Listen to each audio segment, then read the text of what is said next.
우리 다 같이 디모데전서 1장 12절부터 17절까지입니다. 제가 가진 성경 신약 337면 제가 가진 성경은 337면 디모데전서 1장 12절부터 17절까지 교독하시고 마지막 절 합독합니다. 제가 먼저 디모데전서 1장 12절을 읽습니다. 나를 능하게 하신 그리스도 예수 우리 주께 내가 감사하며 나를 충성되이 여겨 내게 직분을 맡기심이니 내가 전에는 유방자여 박해자여 복음자였으나 도리어 우리를 이룬 것은 내가 믿지 아니할 때에 알지 못하고 불안했습니다. 우리 주의 은혜가 그리스도 예수 안에 있는 믿음과 사랑과 함께 넘치도록 풍성하였도다. 이쁘다 모든 사람이 받을 만한 이 말이요 그리스도 예수께서 죄를 구원하시고 세상에 임하셨다 하였도다. 죄인 중에 내가 됐습니다. 그러나 내가 긍휼을 입은 까닭은 예수 그리스도께서 내게 먼저 일체 오래 참으심으로 보이사 후에 주를 믿어 영생 얻는 자들에게 본이 되게 하려 하심이라. 영원한 주만 곧 썩지 아니하고 보이지 아니하고 홀로 하나이신 하나님께 존귀와 영광의 영원 연설지어다. 아멘. 이것은 하나님의 말씀입니다. 아멘. 자, 오늘은 그동안은 우리가 어떻게 하나님의 은혜를 받을 건가, 어떻게 성령의 사람으로 살아갈 것인가, 어떻게 성령의 은혜를 받을 것인가 아주 기초적인 원리를 이야기했다면, 오늘의 우리가 성령 충만한 사람이 되었다고 하면 그 다음 우리는 어떻게 살아가야 할 것인가. 오늘은 슬라이드가 조금 많아요. 오늘 이 부분에 있어서 오늘 우리 성남소망교회 10주년 맞은 우리 성도들에게 이 말씀을 같이 묵상하려고 합니다. 오늘 우리에게 이 말씀이 삶의 원칙이 되고 우리의 생각과 행동과 말과 습관과 인생의 원칙이 되는 그런 말씀이 되기를 간절히 소원합니다. 자, 이 말씀을 로마 감옥에 있었던 사도 바울이 젊은 제자, 젊은 목사 디모데에게 거의 유언에 가까운 그런 생각으로 어떻게 디모데야 너는 어떻게 앞으로 살아가고 어떻게 해야 하는가, 이런 마음과 이런 자세로 살아가라 하는 그 유언과 가까운 말씀이 디모데전서입니다. 오늘 이 말씀을 전체 요약하면서 그게 주제가 굉장히 많지만 5가지로 한번 압축해서 이야기를 하려고 합니다. 첫 번째, 우리는 사도 바울이 디모데에게 권면했던 것처럼 첫 번째, 나를 회개하고 감사하는 마음과 자세로 살아가야 합니다. 감사. 나 같은 죄인을 하나님께서 긍휼히 여기시고 용서하여 주시고 구원의 은혜를 베풀어 주시고 나 같은 죄인을 하나님 나라의 일꾼으로 삼아 주시고 또 귀중한 일들을 주셔서 일하게 하시고 하나님께 회개와 감사의 마음으로 살아가야 하는 것입니다. 우리가 복받는 비결이, 첫 번째 비결이 바로 그것입니다. 내가 죄인임을 고백하고 나는 내 자신이 부족함을 인정하고 하나님께 늘 잘못되었음을 회개하고 하나님 앞에 납작 엎드려서 겸손한 마음으로 하나님께 늘 주어진 것을 감사하는 마음으로 살아가야 하는 것입니다. 아무리 하나님의 은혜와 복을 누리고 싶지만 내가 죄악이 가득하면, 그 죄 가운데 살아가면 그 죄로 인하여서 내 말이 죄의 말, 욕을 말, 남의 마음을 상처를 하는 말, 이런 말들이 나오며 삶의 감사가 사라지고 불평, 불만이 많아지면 하나님께 회개와 감사의 예배가 없는 사람은 하나님의 은혜를 쏟아 부어줘 봤자 받지를 못합니다. 하나님의 복도 누리지 못하는 것입니다. 그러므로 우리는 하나님에게 대한 회개와 감사의 마음의 자세, 이것이 우리가 하나님의 은혜와 복을 누리러 받아 살아갈 수 있는 첫 시발점이 되는 것입니다. 가장 큰 기초공서가 무엇이라? 내가 회개하고 하나님 앞에 감사한 마음으로 살아가는 그것입니다. 사도 바울은 자기가 죄인 중에 괴수라고 하나님 앞에 회개합니다. 사도 바울이 아니었으면 기독교가 이만큼 되지도 못했을 그 위대한 바울이 하나님 앞에 회개합니다. 내가 죄인 중에 괴수로다, 그렇게 선언합니다. 그렇게 회개하면서 자신에게 긍휼과 은혜를 베풀어 주셔서 내 죄를 사시고 중요한 직분을 맡겨주시고 그 하나님과 예수 그리스도에 대한 감사를 드리면서 하나님께 예배드리고 찬송을 드리는 것이 바울의 삶의 태도입니다. 다윗도 마찬가지였어요. 다윗도 위대한 왕, 이스라엘 백성을, 이스라엘 민족을, 이스라엘 국가를 만들었던 그 위대한 다윗, 회개와 감사의 마음과 자세를 지니고 살았습니다. 다윗의 고백은 언제나 회개와 감사로 가득 차 있습니다.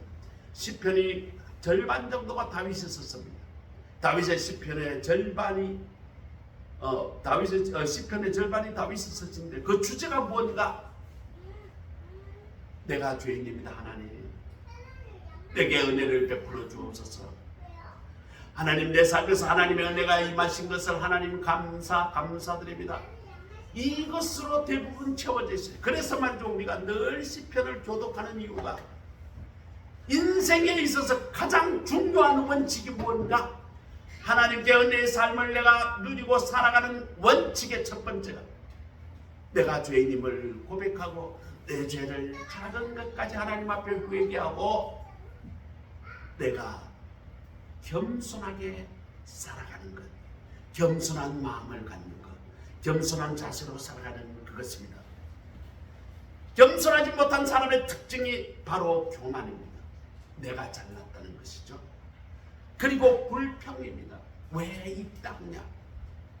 왜 일터가 나는 이렇게 힘든 것이냐? 왜 일이 잘 안 되냐? 왜 세상이 이 모양이냐? 아, 그 집사는 왜 인생을 그따위로 살아? 저 목사는 어때? 남을 비평하고 불평과 불만과 교만으로 살아가고 마음을, 자세를 그렇게 갖는다면 그 인생은 정말 위험한 인생입니다. 망한 길로 스스로 찾아가고 있는 것이기 때문입니다. 자기가 죄인이라고 고백하는 회개의 마음과 자세를 지니고 사는 것보다 더 중요한 것이 없습니다. 모든 것이 다 하나님의 은혜요, 내가 나 된 것은 다 하나님의 은혜라고 고백하는 그 마음의 자세, 그 감사의 자세가, 이것이 하나님의 은혜를 누릴 수 있는, 받을 수 있는 기본 중에 기본인 것입니다. 길선주 목사님은 우리 한국교회를 크게 봉시켰던 그 원조가 길선주 목사님인데, 이 길선주 목사님은 원래 도교의 도사였어요. 도교의 도사라서 도를 깊이 닦고 그 도를 백성들에게 가르치는 그 도사였는데, 뭐 기독교로 말하면 목사예요. 그런데 어느 날 전도를 받고 성경을 연구하다가 자기가 죄인임을 깨닫게 됩니다. 그래서 회개를 하고 자기와 같은 못된 이교에 빠졌던, 이단에 빠졌던, 잘못된 종교에 빠졌던 내 자신을 죄인으로 회개하고 길선주야, 길선주야 이렇게 부르신 하나님께서 불러주신 그 망각하신 은혜를 생각하고, 이 길선주 목사님은 기도할 때마다 하나님 앞에 통곡하며 회개를 하고 또 하면서 살았다는 것입니다. 그리고 자기와 같은 못된 죄인을 주님의 신실한 종으로 삼아주셔서 하나님께 감사를 줄 또 들 감사의 마음의 자세를 지니고 평생을 살았다고 합니다. 오늘을 살고 있는 우리는 이러한 회개와 감사의 마음과 자세를 살아가는 사람들이라고 생각합니다. 우리는 하나님의 은혜와 하나님의 주신 복이 필요합니다. 그것을 받아 누리기 위해서 첫 번째 우리가 해야 될 것은 무엇인가? 우리 자신 스스로가 하나님 앞에 회개하고 그 하나님께 감사와 찬양을 드리는 삶을 살아가는 것입니다. 오늘 우리 모두는 하나님 앞에 철저히 회개하고 감사하는 마음으로 살아가시는 우리 모두가 되시기를 주님의 이름으로 축복합니다. 두 번째로는 친밀한 교제와 소통의 마음과 자세로 살아가야 합니다. 사람들의 삶에서 아주 필요한 것이 바로 친밀한 교제와 소통입니다. 특히 우리가 첫 번째 친밀해야 될 대상이 누구냐면 하나님입니다. 우리가 하나님이 너무 멀리 느껴지고 하나님이 내 머리 생각과 내 삶에서 없다고 하면 매우 위험합니다. 아주 친하면 말이죠, 늘 내 마음속에 소통합니다. 아주 말이죠, 남녀가 아주 사랑하고 친하면 어때요? 늘 대화해요. 미주알 고주알 있는 이야기 다 합니다.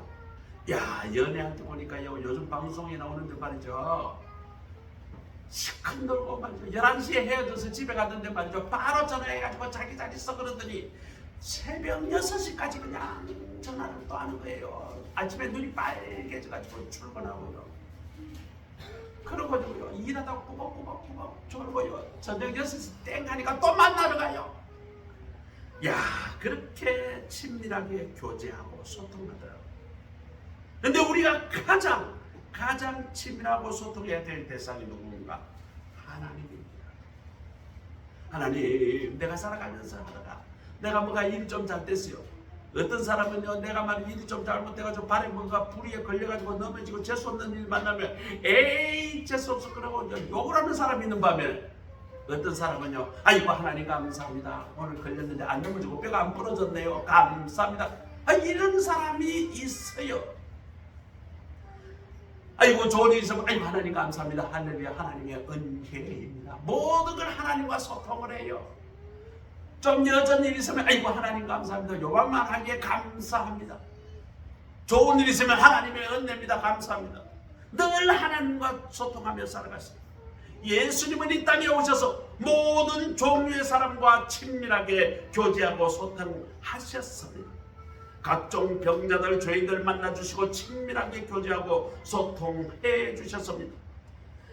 예수님께서는 죄와 어둠과 절망 가운데 살아가던 사마리아 수가성 여인을 일부러 찾아가서 먼저 말을 걸고, 이때 유대인들이 사마리아 사람들은 말을 아예 안 겁니다. 쳐다보지도 않고 옆에 오면 도망갈 정도로 경원시했습니다. 그런데 예수님은 사마리아 사람, 그것도 그 당시에 남녀 구별이 유별할 때에 수가성에 살던 사마리아 여인을 직접 찾아가셨습니다. 하나님 나라의 백성의 가장 큰 특징은 무엇인가? 바로 예수 그리스도와 친밀한 교제와 소통입니다.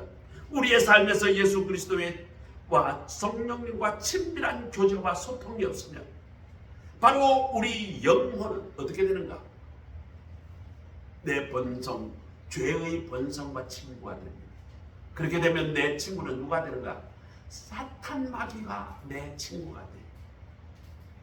은혜가 충만해서 예수 그리스도를 나의 친구로 친밀한 소통에 이루어지는 사람은 항상 예수 그리스도께 기도하며 살아갑니다. 아이고 감사합니다 예수님, 할렐루야 이러면서 살아가는데, 그 마음이 사라지면 내 입에서 저절로 불평과 욕이 나옵니다. 에이 재수없어, 이런 것이 저절로 튀어나와요.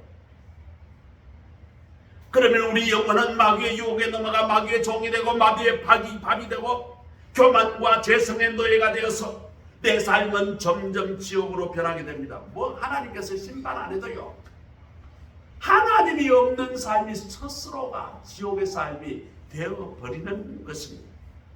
그러므로 우리는 이제 우리의 영과 혼이 예수 그리스도와 성령님과 항상 친밀한 교제와 소통이 있어야 하고, 그런 삶을 살아갈 때 하나님께서 풍성한 복과 은혜로 그 사람의 삶이 천국으로 변하게 만들어주는 것입니다.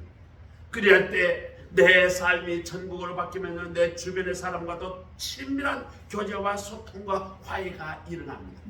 내 마음이 천국이면요, 주위 사람에게 덕담을 잘합니다. 아이고, 어떻게 그렇게 참 집사님은 혹은 누구는 그렇게 참 잘하십니까? 덕담을 해요. 아이고, 그 집 잔자 잘 되겠네요. 아이고, 권사님 오늘 보니까 예수님 닮은 같이 얼굴이 달덩이 아주 밝고 환하고 좋습니다. 아, 이런 좋은 말이 나와요. 왜요? 내 마음이 천국이기 때문에. 내 마음이 삐딱하면 어때요? 보이는 것마다 다 꼴보기 싫어요. 그냥 대놓고 욕을 합니다. 아니, 뭐 잘못한 것도 없어. 괜히 시비 걸어가지고 내 마음이 불편하니까 상대방이 저런 거 하시는 저 이러면서 내 마음이 말이죠. 이렇게 되면 세상 사람들이 좋아하겠어요? 싫어한단 말이죠. 우리는 하나님과 소통, 예수 그리스도와 소통하며 살아가는 우리 모두가 되시기를 간절히 소원합니다. 그때 내 마음이 천국이 되면 내 주위의 사람과 어떤 관계가 된다? 천국의 관계를 만들어 갈 수 있는 것입니다. 세 번째로는 우리는 온유와 겸손과 섬김의 마음의 자세로 살아가야 하는 것입니다. 이게 누가 말했나요?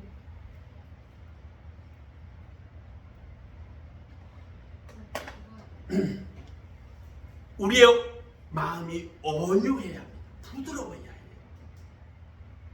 특히 말이죠, 가정에서 언어폭력은 이거는 심각합니다. 언어폭력을 하게 되면요, 상대방은 마음의 상처를 깊게, 왜요? 가족이기 때문에 그렇습니다. 그렇기 때문에 가족에게, 특히 남편이 부인에게 절대로 무시하거나 심한 말을 하면 안 돼요. 그 마음에 깊은 상처를 남습니다. 특히 자녀에게 모진 말을 하면 안 됩니다. 지나가는 사람이 뭐라고 좀 모진 말 하면요, 에이 재수없어 하고 말면 끝입니다. 그런데 가족 안에서 이런 일이 일어나거나 내가 믿었고 신뢰하는 사람으로부터 이런 말을 들으면요, 그 마음의 상처는 일평생 갑니다. 제가 상담을 30대에 LG그룹에 내가 상담사로 일하게 된 적이 있어요. 상담하고 많은 사람들이 아버지로부터 언어폭력을 받아서 정말 인생이 삐뚤게 살고 내까지 거 뭐까지 거 뭐 죽음 어때 뭐 인생 별거 있어 이러면서 폭력적이 되고요.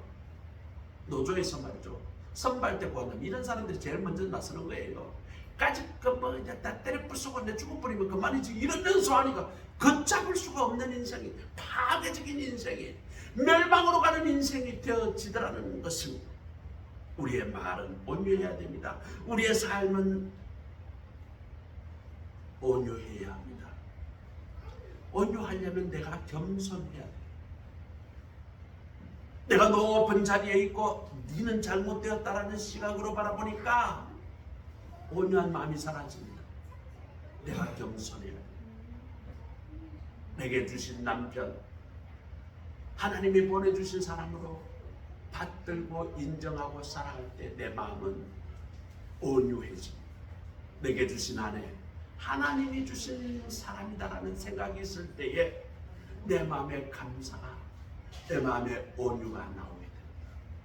내게 준 자녀, 그거 내 자녀가 아니라 하나님의 형상이라는 마음이 있을 때 내가 그 아이를 더 사랑하게 되고 그 아이를 더 존중하게 되고 내가 더 겸손하게 내 자녀를 섬길 수가 있게 되는 것입니다.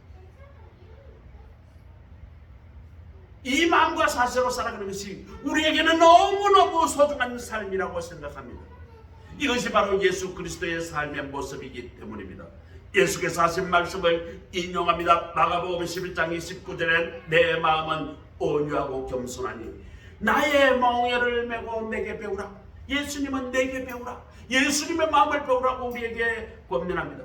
또 마가복음 10장 45절 인자가 온 것은 섬김을 받으려 함이 아니라 도리어 섬기라고 자기 목숨을 많은 사람의 대속 불러주라 하려 함이라. 온유하지 않은 사람은요, 그 특징이 뭐냐면 말이 셉니다. 말이 거칠어요. 니까지 게 뭐가 돼서 때려쳐, 그냥 관둬, 그만둬, 때리쳐, 이런 말을 쉽게 합니다. 그리고 말이죠, 자기보다 좀 약하다 싶은 사람에게 말할 수 없는 인격 비하의 말을 쉽게 합니다. 그리고 교만한 사람은요, 그 태도가 벌써 교만하면요, 주위에 아무도 안 옵니다. 왜요? 들어가면 말 섞으면 재수 없는 말을 듣거든요. 교만한 사람의 말에 나오는 상대방 무시고 상대방에게 공격을 하고 이런 말을 하게 되면요, 듣는 사람은 괴로우니까 그 사람 옆으로 가지 않죠.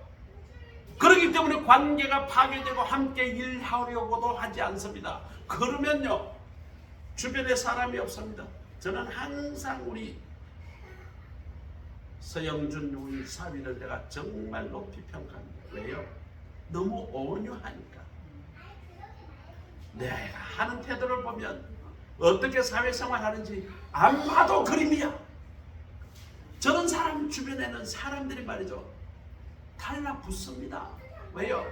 뭐 굳이 큰 말 하지 않더라도 겸손한 그 태도에서 마음의 위로를 받아요. 뭐 아이고 잘 되십시오 이런 축복말 안 해줘도 부드러운 말, 사랑의 말이 말이죠, 그걸 들으면서 내가 위로를 받아요. 아, 어제 유진이하고 어제 아주 루덴시아가 아주 아름다운 거 같은데 가다가 말이죠, 자기가 까불고 놀다가 빵 차에서 부딪혔어요. 자기가 부딪혔다. 그런데 삐졌어요. 아프다고. 삐졌는데 말이죠, 유진이 엄마가 아이고 우리 유진이 위로가 필요하네. 이쪽으로 와. 엄마에게 와.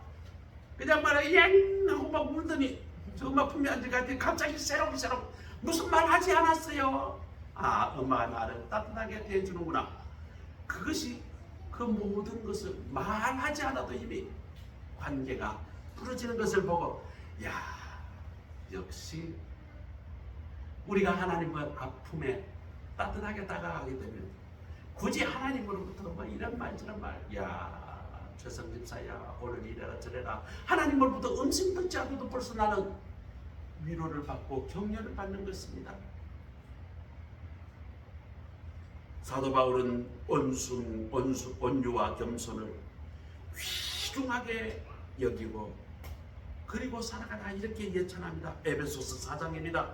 그러므로 주 안에서 갇힌 내가 너희에게 권하노니 너희가 부르심을 입은 부름에 합당하게 행하여 모든 겸손과 온유로 하고 오래 참음과 사랑 가운데서 서로 용납하고 평안에 매는 줄로 성령의 하나 되게 하신 것을 힘써 지키라. 이렇게 권면합니다.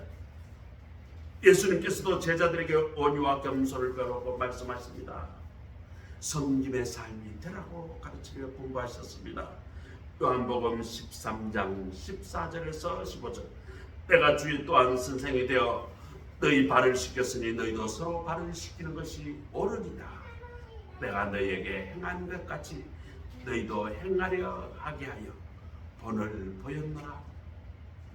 사도 바울도 섬김의 귀중함을 고백하며 에베소서 6장 7절 마음으로 섬기기는 죽게 하듯 하고 사람에게 하듯 하지 말라.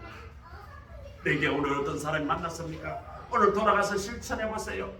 남편 있으면 남편을 뭘로 섬깁니까? 한번 생각해보고 한번 섬겨보세요. 분위기가 다르죠. 어떤 거 말이죠. 기분 좋으면서 이 옆에 내가 미쳤나? 오늘 왜 이래 달라졌노? 그러면서 기분이 좋아요.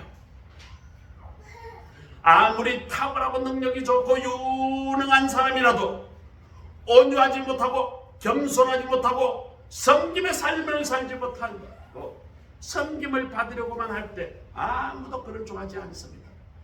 그런 사람은 점점 관계가 끊어집니다. 사업은 점점 어려워집니다. 직장의 관계는 점점 외롭게 됩니다. 가정에서는 점점 소외되고 마음의 상처가 깊어지게 되는 것입니다. 손양원 목사님, 한경규 목사님의 주제도 온유와 겸손과 섬김이 평생의 설교 제목이었습니다. 오늘 우리는 각자의 삶에서 하나님 나라를 확장하기 위하여 우리 모두가 주님을 바라보고 귀중한 신앙 선배님을 바라보면서 온유하게 겸손하게 섬김의 자세로 살아가시는 저와 여러분이 되시기를 간절히 소원합니다. 네 번째입니다. 네 번째로 우리는 기쁨과 즐거운 마음의 자세로 살아가야 합니다. 하나님께서 우리 죄인들에게 주시는 가장 큰 귀중한 선물 중에 하나가 무엇일까? 삶에서 기쁨과 즐거움입니다. 기쁨과 즐거움을 지니고 사는 사람은 참으로 그 인생이 아름답습니다. 매력적입니다. 똑같이 살아갑니다. 똑같은 직장에서 이 일을 하고 살아갑니다. 어떤 사람은 룰루랄라 즐겁게 일합니다. 어떤 사람은 찌그러진 인상으로 살아갑니다. 주위에서 보면 말이죠, 누가 매력적인가? 야, 같은 아가씨 일을 합니다. 여직원들이 일하는데 말이죠, 어떤 사람은 밝고 명랑하고 즐겁고 기쁘게 살아가요. 어떤 사람은 아주 표독스럽니다. 그냥 맨날 인상을 써요. 맨날 말하는 것이 말이죠, 왜 그걸 내 내식이에요 하고 그냥 까칠합니다. 그럼 누가 좋아하겠어요? 예수님은 기쁨과 즐거움의 귀중함을 가르치면서 어떤 형편에서든지 기뻐하고 즐거워하라고 우리에게 권면합니다. 마태복음 5장 11절 12절 나로 인하여 너희가 욕하고 비벼쁘고 거짓으로 너희를 거스리고 모든 악한 말을 욕을 먹을지라도 기뻐하라. 너희에게 복이 있나니 기뻐하고 즐거워하라. 그리하면 하늘에서 너희의 상이 큼이라. 너희 전에 있었던 선지자들이 다 이같이 핍박을 받았느니라.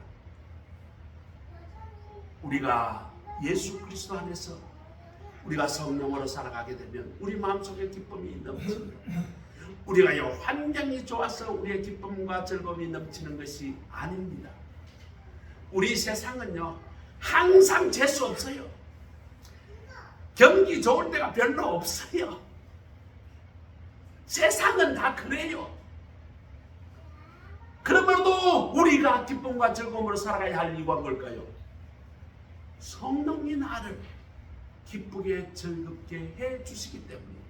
그렇기 때문에 내 마음속에 하나님을 붙잡고 예수님을 붙잡고 말이죠, 하나님 성령님 나를 도와주옵소서. 오늘도 재수없는 이 직장이지만 내가 세상을 살아가지만 성령의 힘으로 그것을 이기고 내 마음속에 기쁨이 넘치게 하옵소서. 내 마음에 즐거움이 넘치게 하옵소서. 내 마음에 기쁨이 넘치게 하옵소서.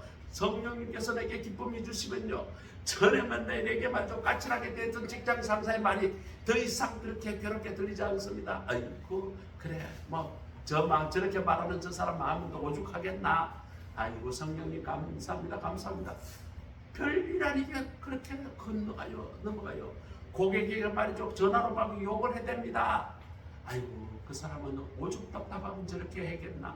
성령에게 내게 그런 마음을 주시면요, 그런 화남 짜증남이 사라지고 내 마음속에 감당할 수 없는 기쁨과 즐거움이 솟는 것입니다.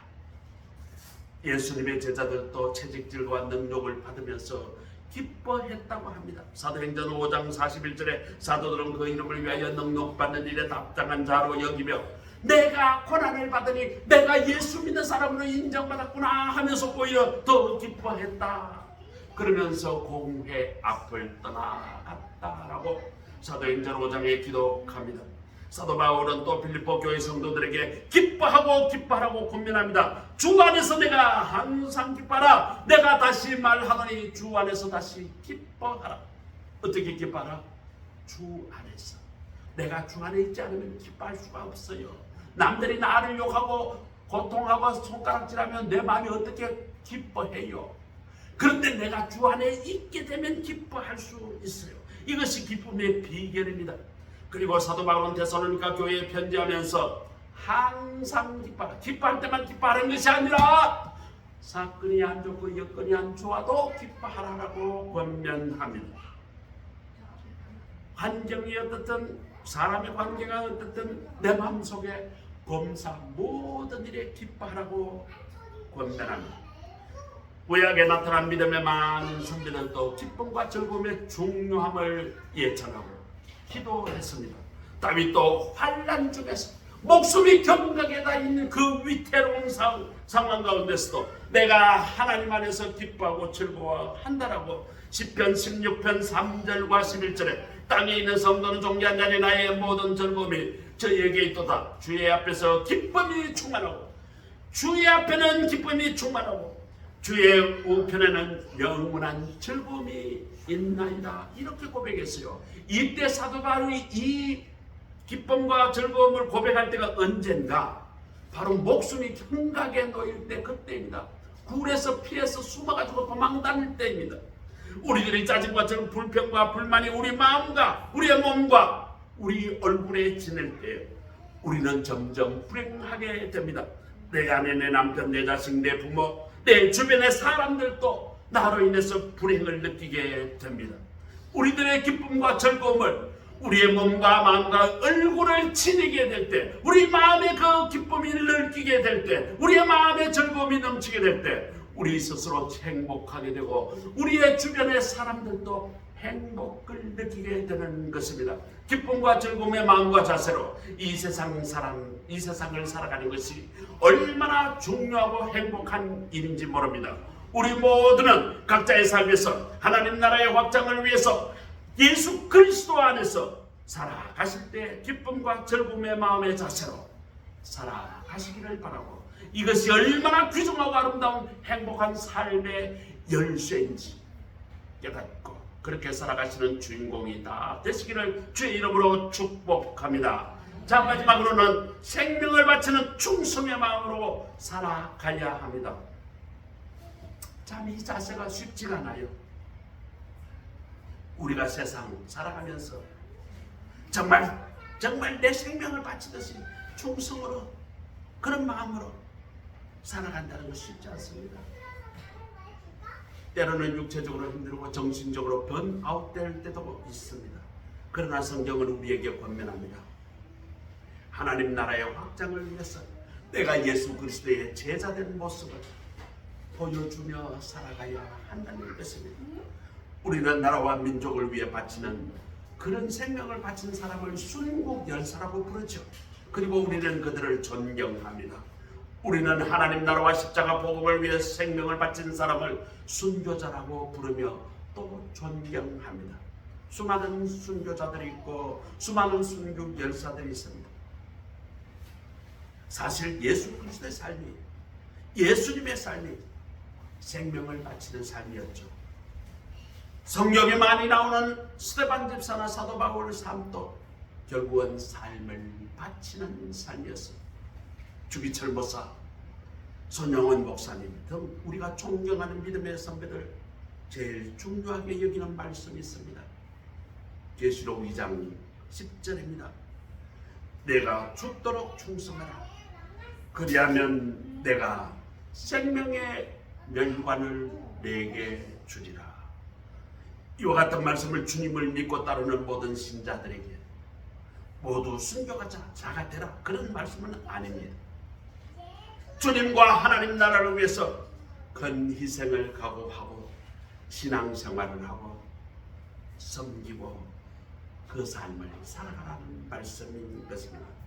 오늘 예배에 참석하신 우리 모두는 하나님 나라를 사랑하고 우리 민족과 교회를 사랑하고 우리 주변을 사랑하고 우리 가족을 사랑하고 세계 백성들을 사랑하는 그런 값진 삶을 살아가게 될 것입니다. 오늘 말씀을 정리합니다. 예수 그리스도의 복음으로 무장된 우리는 어떻게 살아가야 할까요? 첫째, 우리는 회개하고 감사하는 마음을 가지고 살아가야 합니다. 두 번째로는 하나님과 예수 그리스도와 친밀한 관계로 내가 이 세상을 힘차게 살아가야 하는지를 놓고 우리 이웃에게 친밀한 교제와 소통의 마음과 자세로 살아가야 합니다. 세 번째로 우리가 예수 그리스도로부터 성령으로부터 능력을 공급받아 온유한 마음과 겸손한 마음과 섬기는 마음의 자세로 살아가야 합니다. 네 번째로 내 안에 성령 충만하여 예수 그리스도 안에서 기쁨과 즐거움의 마음과 자세로 살아가야 합니다. 마지막으로 우리가 주님이 주신 능력으로 생명에 바치는 충성의 마음으로 각자 삶의 터전에서 충성하며 살아가시니 우리 모두가 되시기를 주의 이름으로 축복합니다. 기도하겠습니다. 하나님 감사합니다.